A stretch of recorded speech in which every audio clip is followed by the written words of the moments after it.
Shalom bagi saudara-saudara dimanapun saudara berada yang menyaksikan seri pengajaran yang saya sharingkan melalui video ini. Mari kita lanjut tema yang pernah kita bahas terakhir mengenai Destined to Reign, ditakdirkan untuk berkuasa. Kita masih di bab 1. Ada yang masih ingat tema bab 1? Yaitu ditakdirkan untuk berkuasa.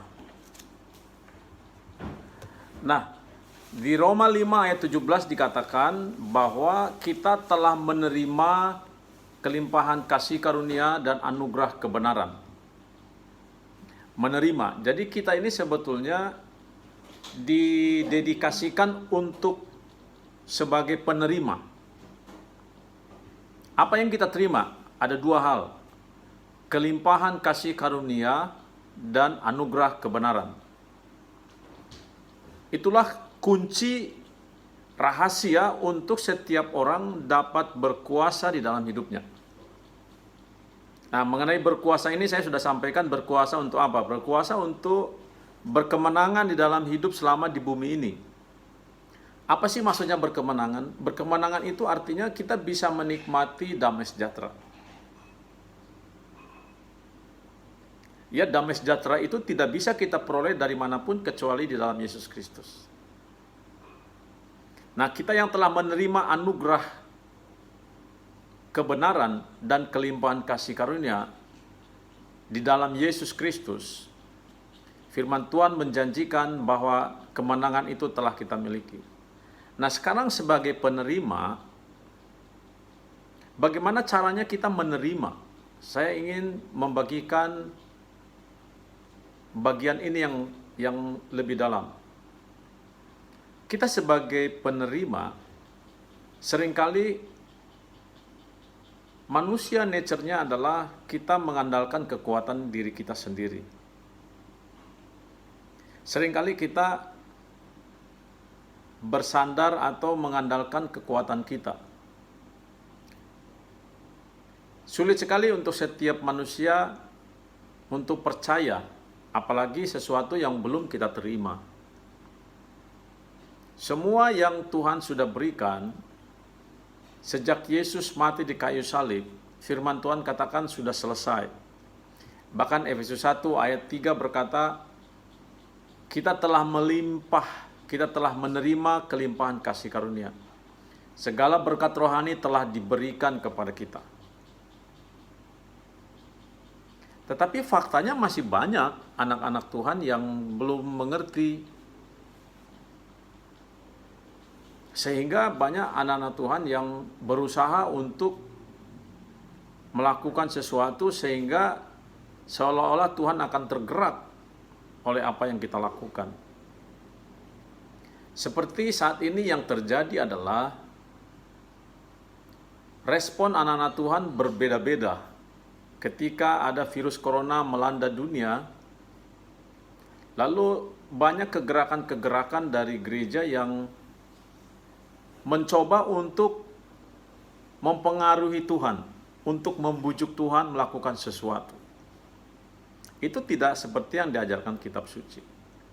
Kitab suci mengatakan bahwa ketika kita percaya sebagai ciptaan baru anak Tuhan, kita diberi kuasa untuk menghadapi segala keadaan. Dan otoritas telah diberikan kepada kita. Firman Tuhan berkata, seperti Yesus ada di sorga, demikian juga kita hari ini ada di bumi. 1 Yohanes 4 ayat 17 kalau tidak salah. Sebagaimana Yesus ada di sorga, demikian juga kita yang ada di bumi saat ini. Artinya apa yang Yesus miliki di sorga, saat ini kita miliki. Hanya kita ada di dalam wujud fisik. Ini penting sekali untuk dimengerti oleh gereja. Supaya kita tidak salah meresponi dalam setiap keadaan. Tuhan tidak merespon berdasarkan doa kita. Tuhan katakan sebelum kita lahir, bahkan Yesus telah mati di kayu salib memberikan nyawanya untuk kita. Bahkan dikatakan oleh bilur-bilurnya kita sudah sembuh. Artinya segala kebutuhan umat manusia telah disediakan, yang terutama adalah kebutuhan pengampunan akan dosa-dosa dunia. Jadi isu dosa dunia telah diselesaikan. Lalu apalagi sebetulnya yang kurang? Yang kurang adalah tidak adanya pengertian dari manusia untuk mengambil apa yang Tuhan sudah berikan. Nah, di sini masalahnya.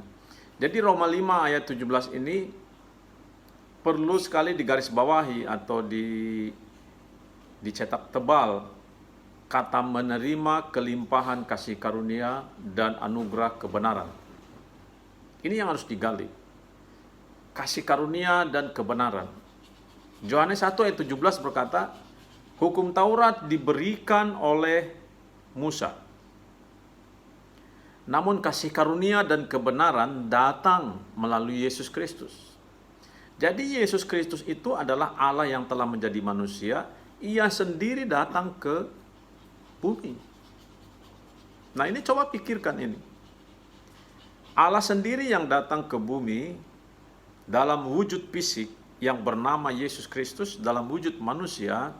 Allah sendiri datang karena begitu besarnya kasih Allah akan dunia ini, sehingga ia rela mati di kayu salib, menyerahkan anaknya yang tunggal yaitu Yesus Kristus, mati dan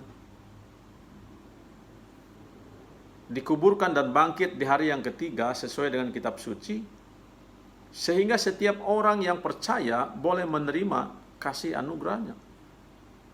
Nah, ini yang harus direnungkan, bahwa di dalam Yesus segala sesuatu apa yang dibutuhkan oleh manusia telah dimiliki. Nah, saya ingin saudara untuk merenungkan, butuh waktu untuk dapat mengerti. Yang kita butuhkan adalah pengertian, karena firman Tuhan yang kita mengerti lah yang memerdekakan. Nah, Roma 5 ayat 17 ini mohon direnungkan dan digali, karena kata-kata yang sungguh luar biasa. Di situ ada kunci bagaimana untuk berkuasa di dalam hidup, yaitu kita yang telah menerima kelimpahan kasih karunia dan anugerah kebenaran oleh Yesus Kristus. Sadarilah bagi kita semua sebagai gereja, sebagai anak Tuhan, bahwa kuasa itu telah ada di dalam hidup kita. Sekarang coba gali pengertian yang lebih dalam. Kita butuh menerima, kita butuh makan makanan yang benar, yaitu firman Tuhan, untuk kepentingan jiwa kita. Yakobus 1 ayat 21, firman Tuhan yang kita simpan di dalam hati, yang berkuasa menyelamatkan jiwa kita. Jadi firman Tuhan ada di berbagai ada di Alkitab tertulis, tetapi selama firman itu tidak kita simpan di dalam hati, maka firman itu tidak berkuasa. Firman itu tidak melamatkan jiwa kita. Jadi firman yang kita simpan di dalam hati yang berkuasa menyelamatkan jiwa. Saya mengucapkan selamat menikmati, menggali lagi bagi saudara untuk kebenaran ini. Bab 1 ini adalah bab yang sangat mendasar. Sebelum saya berpindah ke bab 2, saya ingin beberapa kali saya ulang-ulang mengenai Roma 5 ayat 17, Yohanes 1 ayat 17, lalu Yakobus 1 ayat 21, saya tambahkan Yakobus 1 ayat 21. Nah, ketiga nats ini coba renungkan dan jadikanlah firman Tuhan menjadi makanan jiwa kita sehari-hari, sehingga kita dapat mengaktifasi potensi kuasa yang kita miliki melalui Yesus Kristus, which is Roh Kudus yang tinggal di dalam hati kita. Selamat, Tuhan Yesus memberkati.